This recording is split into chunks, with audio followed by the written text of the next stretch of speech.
Hello, in this video I'm going to show you how to take a screenshot using the shortcut on Logitech G413 TKL SE.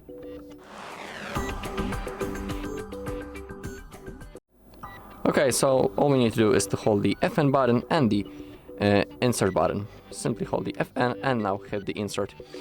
Then we will have a possibility to take a partial screenshot. I'll go into the desktop to show you how to do it.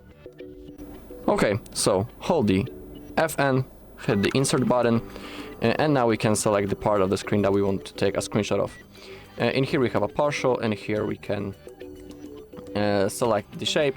So it can be rectangle, a window, full screen, or any shape that we want. So I'll show you how to take a screenshot using the selection. So simply hold left mouse button, now select the part of the screen that you want to take a screenshot of, release your finger, and in here your screenshot has been saved. When it comes to the full screen screenshot, again hold the FN and the insert, click right in here and select the full screen. And now our screenshot also has been saved.